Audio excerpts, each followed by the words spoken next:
우리가 상실하지 말아야 될 것들, 간과해서는 안 되는 것들에 대해서 우리가 살펴보기를 원합니다.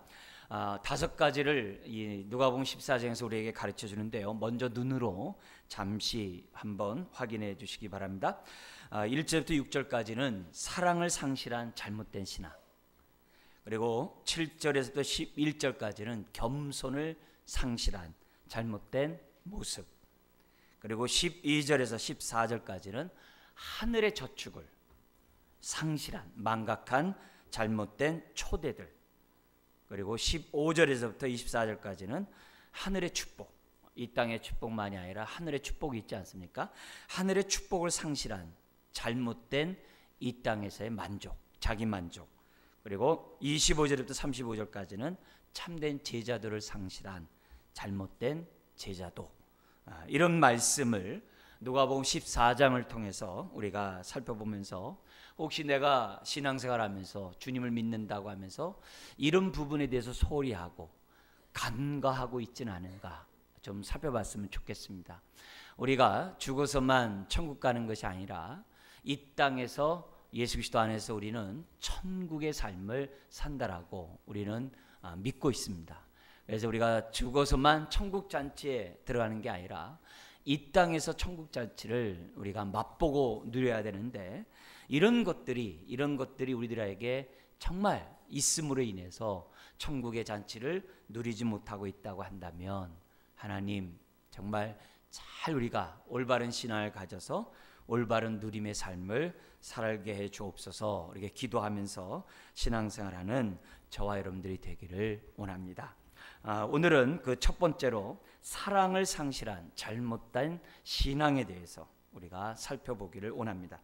오늘 본문은 예수님이 예루살렘으로 올라가시는 그 여정 가운데 어느 안식일날 한 바리새인의 지도자의 집에 식사 초대를 받게 됩니다. 그래서 그 식사 초대에 응하시면서 오늘 본문은 시작됩니다. 여러분도 잘 알다시피 예수님과 바리새인과의 관계는 좋지 않아요.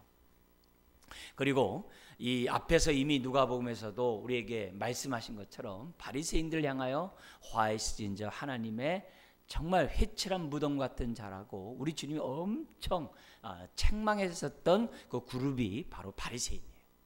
심지어는 그들의 외식과 형식적인 신앙으로 인하여 이스라엘 전체가 하나님을 경외하는 데서 떠나게 하는 그런 누르개 역할을 한 것에 대해서 아주 우리 하나님은 정말 신랄하게 비판하셨던 것을 보게 됩니다. 심지어 13장 앞에서 보면은 우리 예수님께서는 이런 바리새인들을 그래도 암탉이 자기 새끼를 품고자 끊임없이 품었어요. 그러나 이 바리새인들은 그러면 그럴수록 끊임없이 거절하고 배척하고 심지어는 예루살렘에서 예수님을 죽이고자 모의를 한 그 그룹이 바로 율법사 바리새인들의 그룹이었다는 것을 저와 여러분들은 잊어서는 안 됩니다. 그런데 오늘 본문에 보면은 이런 예수님과 적대 관계에 있었던 이 바리새인 그 지도자가 예수님을 식사에 초대하는 거예요. 여러분, 주님의 입장에서 바라볼 때는 그들을 품고자 해도 거절하고 배척하는 그 바리새인들이 자발적으로 예수님을 식사에 초대하니 예수님 응하겠어요? 안 응하겠어요? 당연히 응하겠죠. 심지어 바리새인들이 예수님을 식사에 초대할 때마다 선한 의도가 아니었어요. 어떻게 하면 예수님의 잘못을 꼬투리 잡을 수 있을까? 어떻게 하면 예수님에게 정말 죽일 수 있는 그 건덕지를 찾을 수 있을까? 그런 마음으로 예수님을 잔치에 식사에 초대하곤 했었거든요. 그러나 그럴 때마다 예수님은 그 잔치를 거절하지 아니하시고 바리새인들의 잔치 초대에 응하시고 그들에게 올바른 신앙이 무엇인지를 끊임없이 가르치셨던 분이 주님이에요. 예루살렘을 올라가면 주님은 십자가에 못 박혀 죽으세요. 그 여정 가운데 바리새인의 한 지도자, 그 지도자가 자신 집에 와서 식사에 초대를 하자 우리 주님은 응하십니다. 오늘 이 1절에 주님이 그 응하셔서 그 식사의 자리에 앉아 보니까 그 주인만 있는 것이 아니라 바리새인 집단들이, 여러 바리새인들이 그 지도자와 함께 있는 것을 보게 됩니다. 그리고 그들이 식사에 초대한 그들의 모습을 1절에서는 이렇게 표현하고 있습니다. 들어가시니 그들이 엿보고 있더라. 이건 멀찌감치 있어서 엿본다는 그 개념이 아니라 바로 옆에서 예수님의 일거수일투족을 관찰하고 있다, 이런 단어예요. 그냥 힐끗힐끗 보는 게 아니라 아주 대놓고 예수님에 대해서 좋지 않은 시선을 가지고 예수님의 옆에서 지금 어떻게 돼요? 식사에 응하고 있다, 이렇게 돼 있어요. 자, 그런데 2절에 보니까 그런 율법사와 바리새인 그룹만 있는 것이 아니라 또 다른 한 사람이 있었어요. 그 2절에 보니까 주의 앞에 수종병 든 한 사람이 있는지라. 번역이 안 됐습니다만 그러나 보라라는 단어가 있어요. 그러나 보라, 또 그리고 보라, 이렇게 단어가 번역이 되어 있지 않습니다만 지금 뭐냐면 누가는 그런 잔치집에서 정말 눈에 띈 한 사람을 지금 가르치고 있어요. 그리고 보라, 주의 앞에 수종병 든 사람이 있는지라. 여러분, 식사에 초대하면 그 당시 이 유대인들은 그냥 아무나 앉지 않은 거예요. 오늘날도 마찬가지잖아요. 손님을 초대하면 그냥 아무 데나 앉도록 내버려두지 않잖아요. 가장 좋은 상석에 손님을 앉게 마련이죠. 그 당시 잔치 식사의 초대도 마찬가지죠. 예수님은 정해놓은 자리에 앉으셨을 거예요. 정해놓은 자리에 앉으셨는데 바로 그 앉은 자리에서 누가 보인 거예요? 수종병 든 사람이 눈에 보이도록 그 사람을 그 자리에 있게 했다는 거죠. 그러니까 다분히 의도가 있다라고 볼 수 있습니다. 이 수종병은 오늘날 말하면 이 복수가 차가지고 죽는 불치병을 말합니다. 그러니까 모든 기관에 복수가 차면 오늘날도 참 고치기가 어렵지 않습니까? 옛날에는 불치병이죠. 그러니까 그런 사람이 눈에 띄는 그곳에 지금 뭐예요? 서 있는 거예요. 여러분, 식사를 갔는데 바리새인들은 지금 호시탐탐 건덕지를 이렇게 찾고자 하고, 그리고 예수님 눈앞에서는 그런 분위기 속에서 수종병 든 사람이 눈앞에 팍 보이면 여러분 어떠시겠어요? 여러분이 그 자리에 앉으시면은 식사가 이렇게 하실 수 있겠습니까? 안 되겠죠. 그리고 지금 그런 분위기가 어느 일정 약간 시간이 좀 지났던 것 같아요. 수종병 든 사람을 딱 보는 주님의 모습을 다른 사람들도 아마 다 봤겠죠. 왜? 일거수일투족 다 보고 있으니까. 그러니까 수종병 든 사람을 딱 보니까 다른 사람들이 당연히 예수님이 어떻게 할까 그 반응을 보고자 했겠죠.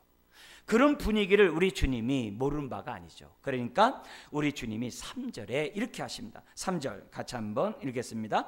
예수께서 대답하여 율법 교사들과 바리새인들에게 이르시되 안식일에 병 고쳐 주는 것이 합당하냐 아니하냐. 우리 성경은 대답하여라고 돼 있어요. 그들은 묻지도 않았어요. 묻지도 않았습니다만 그 분위기가 지금 예수님이 말하지 않으면 안 되는 분위기예요. 그러니까 우리 주님이 답하는 거죠. 안식일에 병 고쳐 주는 것이 합당하냐 아니하냐. 이미 바리새인들의 의도를 주님이 다 알고 있는 그런 상황입니다. 그러자 4절에 유구무원입니다. 그들이 잠잠하거늘. 할 말이 없죠. 그리고 예수님은 지금 그들이 무슨 말을 할 것인지, 무슨 대답하지 이미 다 잘 알고 계세요. 아심에도 불구하고 병 고치는 것이 합당하냐 합당하지 않냐 라고 우리 주님이 질문한 거죠. 대답할 수가 없는 거죠.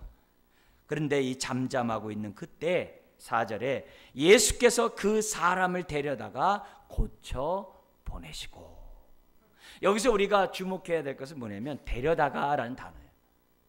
이 얘기는 손을 붙잡고 이끌다라는 단어예요. 그러니까 식사 자리에서 그 사람이 보이는 그곳까지 주님이 움직였다는 거죠. 이동했다는 거죠. 이동했을 뿐만이 아니라 그 사람은 어떻게 돼요? 그 자리에서 이렇게 고치신 것이 아니라 바리새인과 율법 교사들이 보는 눈앞에까지 인도해서 다 보는 상태에서 그를 갖다 어떻게 돼요? 고치시고 보내셨다. 이 보내셨다는 단어도 종이 해방되다, 자유케 되다, 묶인 것이 이렇게 헤쳐지다는 단어로 썼어요.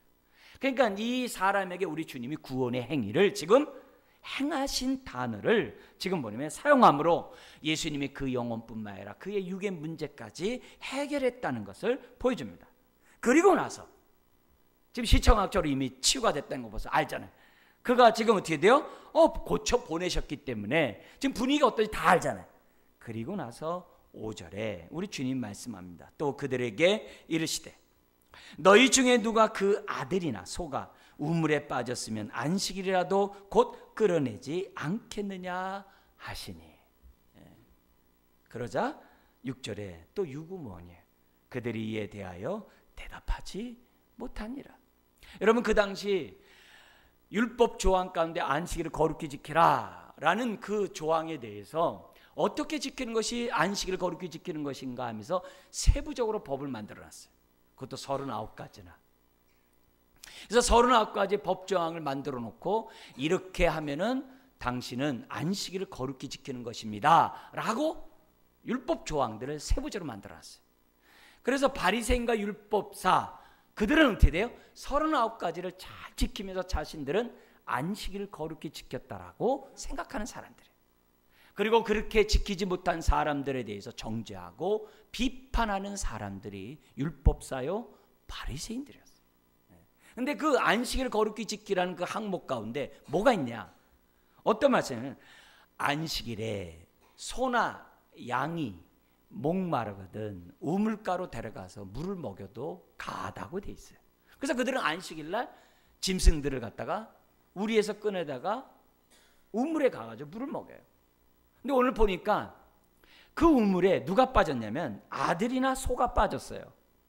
우물을 먹다 보면은 소가 우물에 빠질 수도 있는 거고, 또 소를 데리고 갔던 그 자식이 그 우물에 또 빠질 수도 있겠고, 아니면 같이 빠질 수도 있겠죠. 그랬을 경우에는 어떻게 돼요? 우물에 빠진 아들이나 소를 건지는 것은 가하다는 것이 안식일법에 기록되어 있어요. 그런데 그 많은 안식일법에 뭐가 있냐면은 안식일에는 병을 고치지 말라는 법조항 또한 안식일법에 기록되어 있어요. 그러니까 우리가 지난번에 봤던 것처럼 13장에 안식일날 18해일 동안 귀신 들려 정말 꼬부라져 조금도 펴지 못하고 고통 가운데 있는 그 여인을 예수님이 안식일날 그를 고치자 회당장이 분노했다고 그러잖아요. 안식일은 고치지 말고 다른 날에 고쳐라. 여러분, 안식일에도 못 고치면 다른 날에도 못 고치는 거거든요. 자, 그러면 왜 많은 법들 가운데 왜 안식일에는 병을 고치지 말라? 이건 노동이다. 소나 양은 물을 먹이고 그러다가 우물에 빠진 소가 있으면 건지는 것, 이건 노동이 아닌데 왜 병을 고치는 것은 왜 노동이라고 해서 금했는가? 오늘 이 말씀을 통해서 우리는 그 당시에 율법사와 바리새인들의 신앙 중 잘못된 이 신앙을 지적하므로 오늘 저와 여러분들이 하나님을 믿고 주님을 사랑한다라고 하면서 나도 모르는 사이에 바리새인과 율법교사들처럼 생각하면서 신앙생활을 하고 있다면 그건 잘못됐다는 거예요. 그래서 바리새인을 책망하셨던 그 책망을 오늘 저나 여러분들이 책망받지 않도록 목사인 저나 또 여러분도 정신 바짝 차려서 주님, 내가 신앙을 갈 때 올바른 신앙, 바른 신앙 가질 수 있도록 하나님 도와주십시오. 왜냐? 그래야 우리가 이 땅 안에서 예수 그리스도 안에 축복을 누리거든요. 기도 응답을 받거든요. 하늘의 위로와 하늘의 돌보심을 받을 수 있거든요. 그런 삶을 오늘 저와 여러분들이 살기 위해서는 삶이 하나님 말씀과 떠나면서 기도한들 무슨 의미가 있겠어요? 우리의 삶이 하나님의 뜻대로 살아갈 때 하늘의 응답이 있는 거 아니겠습니까? 그런 의미에서 오늘 이 말씀을 통하여 주님이 우리에게 주시는 교훈들을 삼기를 원합니다. 자, 그러면 왜 그들은 유독 안식일에 병든 사람을 고치지 말라고 했을까요? 한마디로 이거죠. 자신들이 병 고칠 능력이 없기 때문에. 누가? 율법사와 바리새인들이 자신들은 병 고칠 능력이 없기 때문에 안식일에 병을 고치지 말라고 기록했다는 거예요. 내 능력 밖의 일이라는 거예요. 자, 그러면 왜 자신들의 능력 밖의 일을 왜 율법 조항에 기록해놨냐? 자신은 능력이 없어도 누구보다 병 낫기를 원하는 사람이 병든 사람이잖아요. 그리고 누구보다도 병 낫기를 원하는 사람이 누구예요? 하나님이시잖아요. 오늘도 우리 예수님은 수종병 건든 그 사람을 식사하기 전에 그 사람은 어떻게 돼요? 고치셨잖아요. 누구보다도 건강하기를 원하시는 분이 하나님이시잖아요. 그런데 그들은 그런 하나님의 뜻도 아랑곳하지 않고 그 병든 사람의 고충도 헤아리지 않고 율법 조항으로 안식이 되는 병을 고치지 말지니, 딱 그랬어요. 누구를 위한 법이에요? 하나님을 위한 것도 아니고 병든 자를 위한 것도 아니고 누구를 위한 거예요? 율법사와 법을 만드는 율법사와 바리새인을 위한 법인 거죠. 그런 법을 딱 만들어 놓고 그들은 어떻게 돼요? 안식일 날 편안한 거예요. 무슨 말인지 아시겠죠? 목사인 제가 설교를 하는데 이 앞에 수종병 든 사람이 앉아 있어요.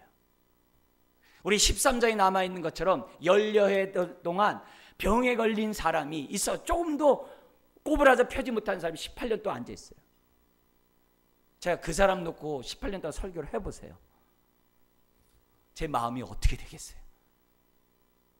암에 걸린 사람이 앞에 앉아가지고 은혜를 받고자 병 낫고자 간절한 마음을 앉아 있어요. 제가 설교를 하면서 눈을 계속 마주칠 수 있겠어요? 그것도 한두 주도 아니고 1년 2년 병 고치지 못하고 앉아있다고 한다면 제 마음이 어떻게 하겠어요? 설교하면서. 보통 불편한 게 아니에요. 여러분도 어떻게 돼요? 목사님 우리 2분이나 병 고치고 설교하시지, 병도 못 고치면서 무슨 설교를 합니까? 이러면서 계속 비교하면서 심지어 어떻게 돼요? 그런 마음을 가지고 설교 듣지 않겠어요? 심지어 병든 사람을 가까이 둔 가족과 친지들, 그 친구들은 어떻게 하겠어요? 예배를 나와도 예배가 편하지가 않는 거예요. 예배를 나와도 하나님에 집중할 수가 없는 거예요. 그리고 오로지 하나님 왜 안 고쳐주세요 이러고만 있으니 은혜를 받을 수도 없는 거예요. 그러니까 율법사 이런 사람들이 안식일날 병 고치지 말라고 딱 그렇게 놓으면 어떻게 돼요? 자유한 거예요. 왜요? 병든 사람이 있어도 내 책임이 아니에요. 마음의 부담이 없어요. 안식일날만큼은 오로지 하나님만 높이면 돼요. 그 사람이 죽어나가든 그 사람이 어떻든 상관없어요. 나에게 책임이 없어요. 안식일만큼은 안식해요.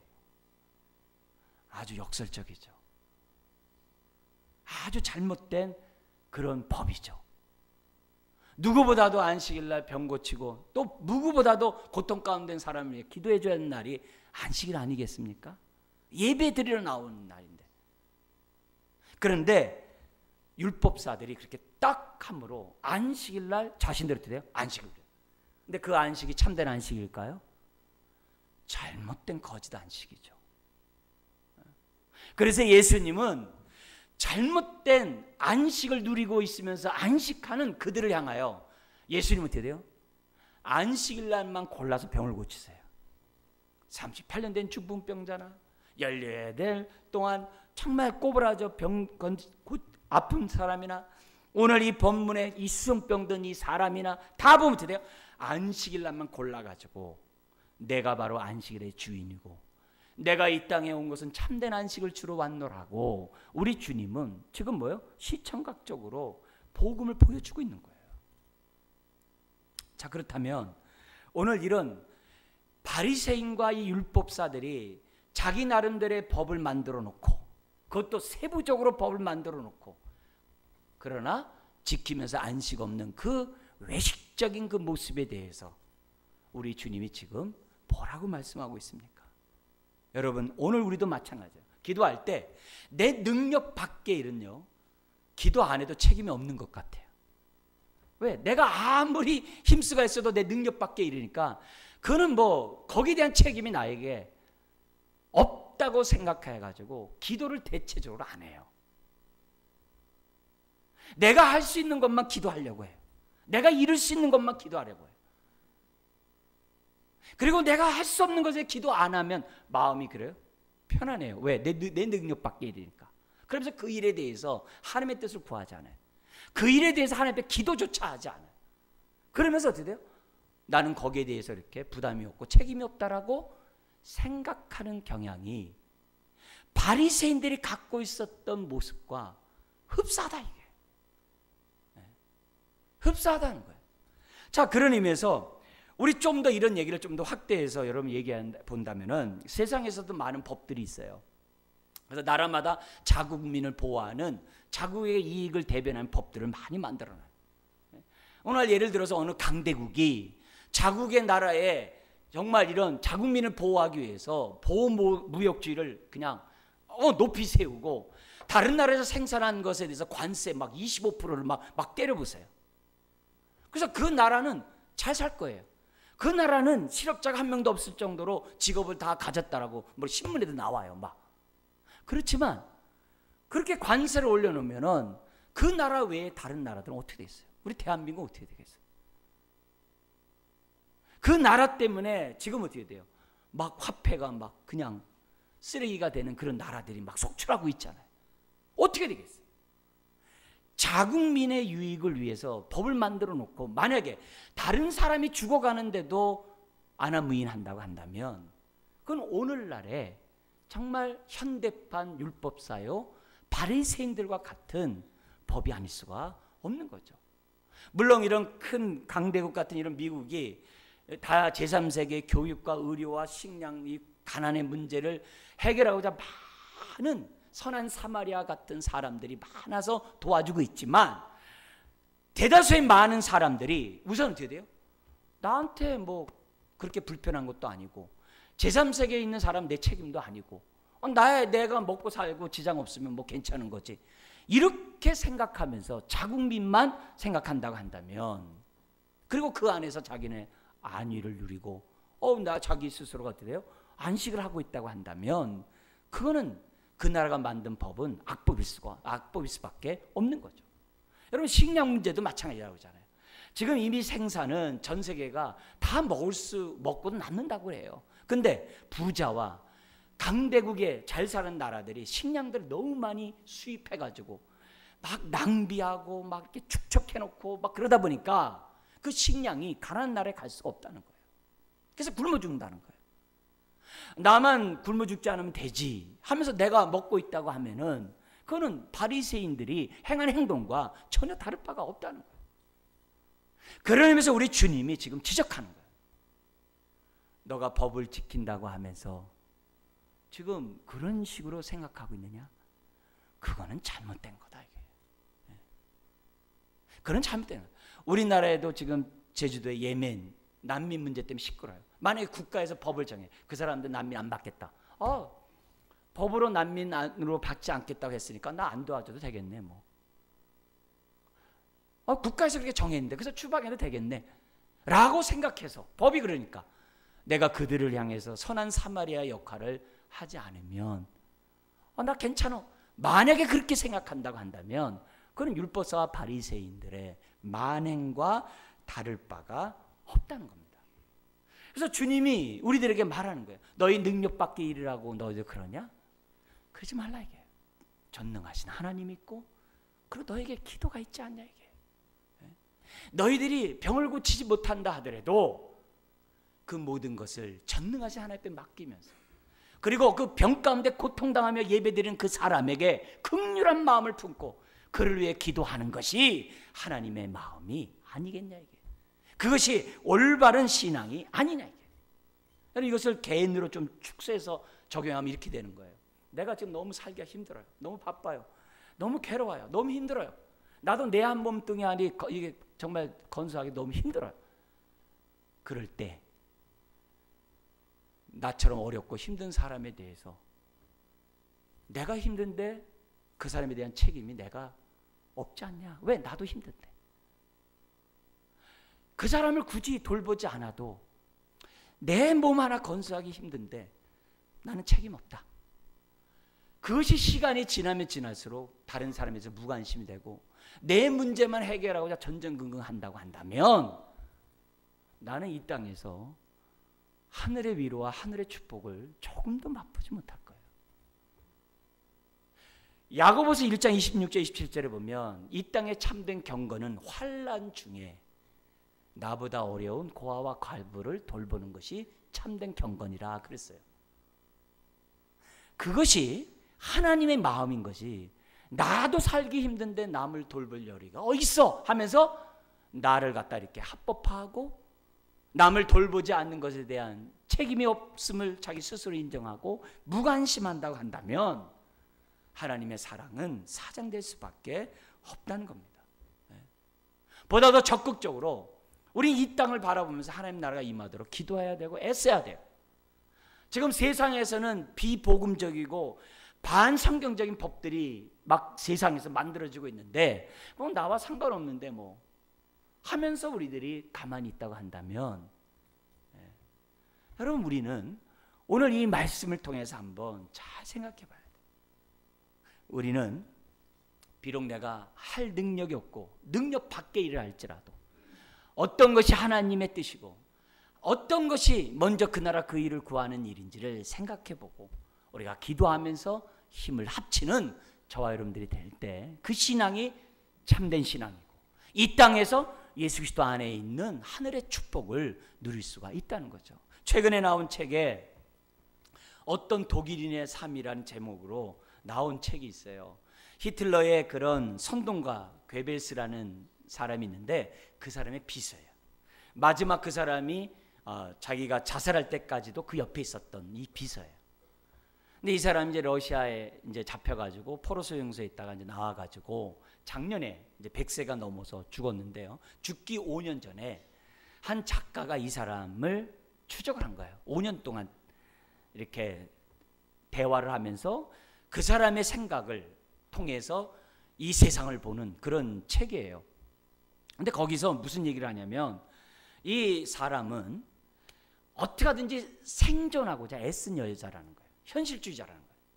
그래서 그 전에 나치 시대에도 뭐냐면 유대인을 이렇게 학살하기 전에도 그런 전쟁이 나고 학살하기 전에도 오전에는 유대인 보험회사에 가서 이렇게 비서 역할을 했다는 거예요. 타이핑 역할하고 광고를 하기 위한 그런 것을 했다는 거예요. 그리고 오후에서는 나치 당원들의 회고록을 또 위에서 어떻게 돼요? 타이핑을 쳤다는 거예요.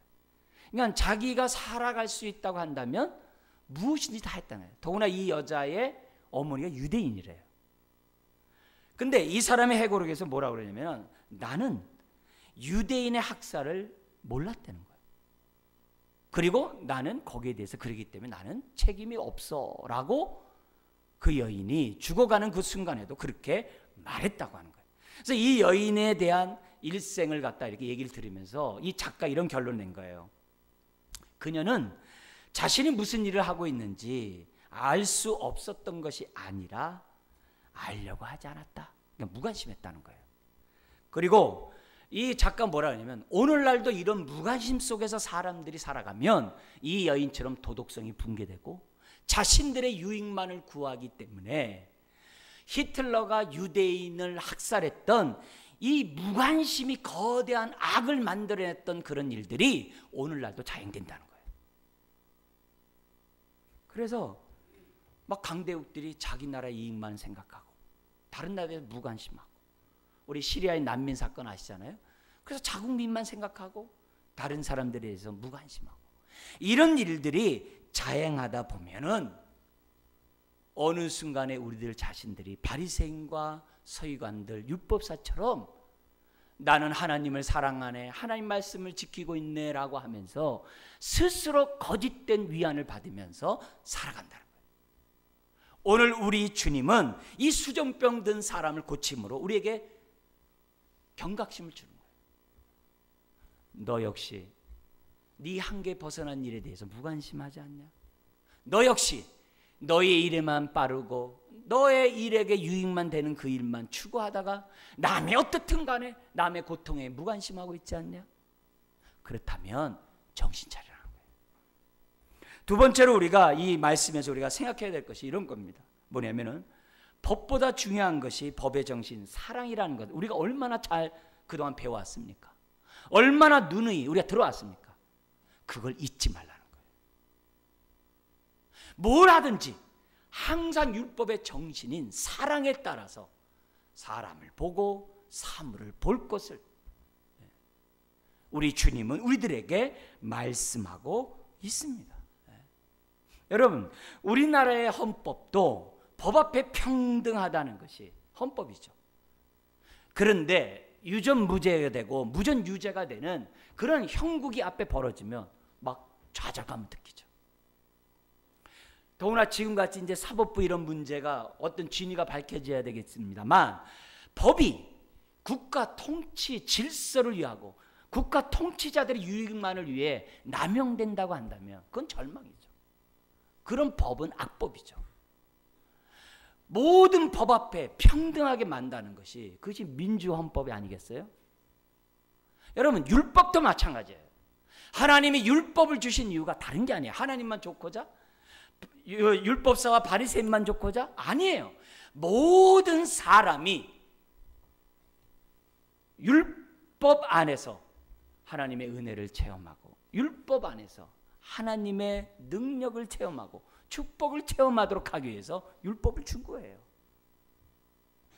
어떤 특별한 사람들만한 법이 율법이 아니에요. 한 예를 들어서 안식일이 있어요. 여러분, 안식일은 왕과 지도자들, 부자들만 위한 법이 안식일법이 아니에요. 이 안식일은 가난한 자나 모든, 심지어 짐승들까지도 위한 법이 안식일법이에요. 만약에 안식일법이 없었으면 어떻게 됐을까요? 왕은요, 백성들을 가만두지 않습니다. 끝까지 일을 시킵니다. 주인은 종을 계속 돌립니다. 쉬지 않고 돌리게 합니다. 그냥 비인격적으로 생산성을 향상시키는데 할 겁니다. 그게 뭐예요? 그게 사람이에요. 이런 것을 아셨던 하나님께서 안식일법을 강제로 만들므로 약자와 심지어 짐승과 종들이 쉴 수 있도록, 안식할 수 있도록, 정말 하나님을 경외할 뿐만 아니라 또 재충전할 수 있도록 하나님이 어떻게 돼요? 사랑의 법으로 만들어 놓은 거예요. 그래서 십계명 그 자체 전체가 다 뭐예요? 사랑이거든요. 그걸 잊지 말라는 거예요. 아무리 율법 조항을 많이 지켜서도 사랑이 없으면 아무 소용이 없다는 거예요. 여러분, 살인의 문제도 예수님이 해석해 주셨잖아요. 남만 죽이지 않으면 율법사들은 됐어요. 바리새인들은 됐어요. 남만 죽이지 않으면 돼요. 근데 예수님이 뭐라고 그래요? 산상수훈에서 이 살인의 문제를 해석하면서 이렇게 얘기해요.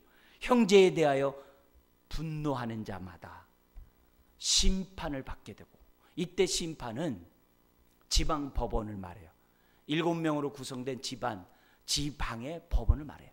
그래서 심판을 받게 되고, 지방 법원의 심판을 받게 되고, 형제에 대하여 미련한 놈이라고, 라가라고, 바보라고, 바보 멍텅구리 이런 말 표현하잖아요. 바보라고 말하는 자는 공회에 잡혀가게 되고, 이 공회는 이제 대법원이에요. 사내들인 공회에 잡혀가게 되고, 그런데 미련한 놈이라고 말하는 자는 지옥불에 들어간다는 거예요. 이 미련한 놈이라는 것은 이제 영적으로 불경건하고 신앙적으로 이런 모습, 이런 사람, 불신앙적인 사람이라고 말하면 지옥불에 들어간다라고. 살인하지 말라는 이 단어를 해석하면서 살인하는 동기까지도 지적을 해요. 왜 그래요? 기본적인 것이 뭐예요? 인권, 사람 생명 존중이 살인하지 말라 속에 들어있기 때문에 그래요. 근데 우리 주님은 더 나가요. 동기까지도 살인죄라고 얘기하는 우리 주님이 더 나가서 뭐냐면, 적극적으로 다른 사람의 생명을 보호하는 것이 살인죄를 범하지 않은 것이라고 얘기를 해요. 그러니까 남의 생명을 내가 보호하고자 하는 그런 일들을 해야 되는데, 그런 일을 하지 않고 그 사람이 죽었다고 하는데 그 책임이 나에게 있다는 거예요.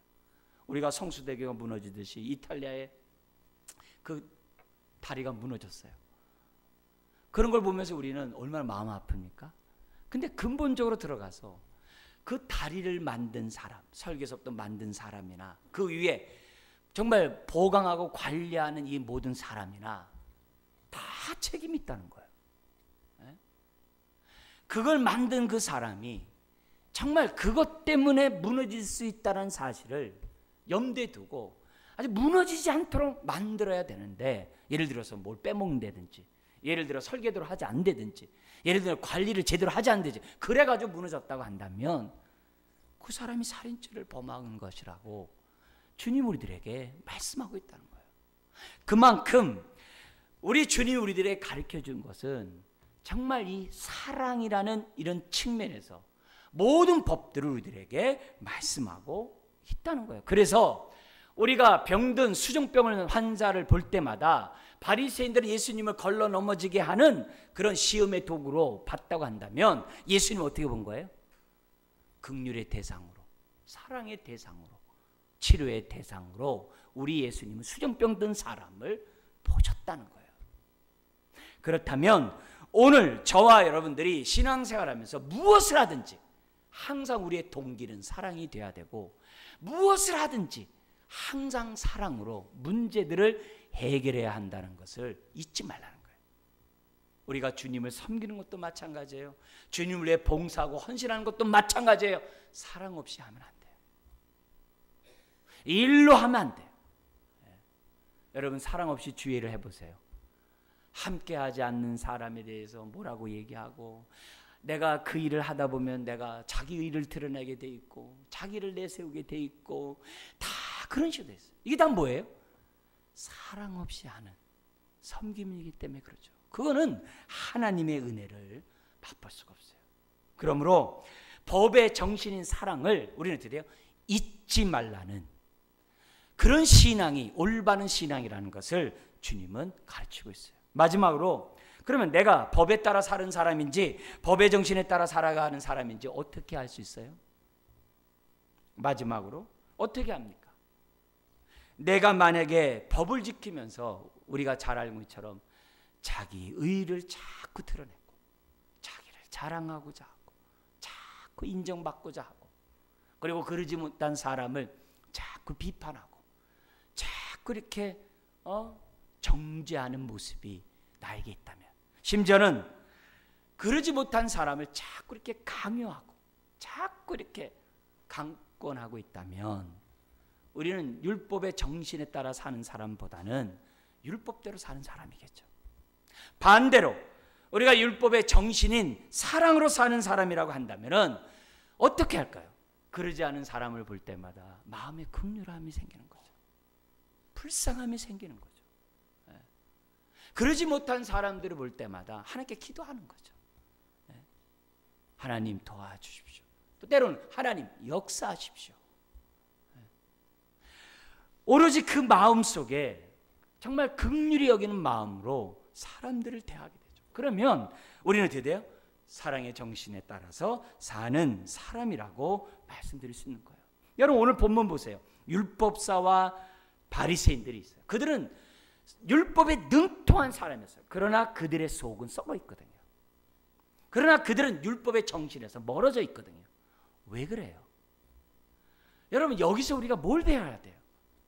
여러분, 율법이 그 사람을 바뀌게 하는 게 아니에요.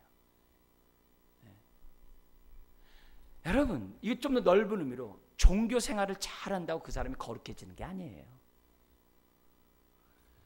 우리가 거룩한 삶을 살려면 율법의 정신인 사랑으로 종교 생활해야 우리가 어떻게 돼요? 신앙이 좋아지는 거지. 아무리 우리가 종교적인 열심을 갖는다 하더라도 사랑이 없으면 우리는 어떻게 돼요? 바리새인과 서기관과 다를 바가 없다는 것을 우리는 잊어서는 안 돼요. 율법사 바리새인 같이 성경을 백날 알아도 하나님의 은혜를 받을 수가 없어요. 이들의 모습을 오늘 우리들이 잘 생각하면서, 하나님, 내가 성경을 좀 안다고, 내가 교회 생활에 익숙하다고, 내가 나름대로 하나님을 깨닫는 것이 많다고 해서 우리들이 정말 남에 대해서 무관심하고 남에 대해서 사랑으로서 대하는 그 모습을 우리들이 정말 갖지 않는다면은 저나 여러분 모두가 바리새인과 이런 율법사와 같은 사람이 될 수 있다는 사실을 저 여러분들 잊어서는 안 돼요. 여러분, 사랑이 상실된 신앙은 참된 신앙이 아닙니다. 우리가 아무리 종교적 열심이 있어도 사랑이 없으면 소용이 없어요. 윤리적으로 도덕적으로 내가 의롭게 살려고 해도 사랑이 없으면 교만할 뿐이에요. 심지어 내가 많은 것을 배워도 그 배움이 사랑으로 나타나지 않으면 남을 힘들게 할 뿐만 아니라 자신을 죽입니다. 그 종교적 열심이, 그 지식이, 그 도덕적인 순결한 삶이 오히려 남을 힘들게 하고 자기를 죽여요. 이런 일들이 생겨나는 것은 다른 게 아니에요. 사랑 없는 신앙생활을 하기 때문이라는 것을 저와 여러분들이 잊어서는 안 돼요. 여러분, 우리가 잘 알고 있는 디모데후서 3장 1절부터 5절에 19가지 말세에 되면 이런 징조가 나타난다고 그래요. 근데 이런 징조들이 다 뭐냐? 사랑이 없는, 사랑이 결핍된 열매예요. 한번 들어보세요. 여러분, 내가 내 모습 속에 이런 것이 있다고 한다면 하나님, 참된 신앙 갖게 해주십시오. 정말 기도하는 마음으로 이 시간 한번 들어보시기 바랍니다. 말세는 19가지 나옵니다. 사람이 자기를 사랑하며, 돈을 사랑하며, 자랑하며, 교만하며, 비방하며, 부모를 거역하며, 감사하지 아니하며, 거룩하지 아니하며, 무정하며, 원통함을 풀지 아니하며, 모함하며, 절제하지 못하며, 사나우며, 선한 것을 좋아하지 아니하며, 배신하며, 조급하며, 자만하며, 쾌락 사랑하기를 하나님 사랑하는 것보다 더하며, 경건의 모양은 있으나 경건의 능력을 부인하니 이 같은 자들에게서 내가 돌아서라. 네. 여러분, 지금 이 19가지 내용을 보면서 나에게 지금 몇 가지가 있나요? 나에게 이런 모습이, 자기를 사랑하고 돈을 사랑하고 부모를 거역하는 모습이 나에게 있다면 나는 지금 어떻게 돼요? 신앙생활을 하고 있으면서도 지금 헛되게 하고 있다는 거예요. 신앙생활을 하고 있다고 하면서 그건 종교적인 생활을 하는 것이지 신앙생활이 아니라는 거예요.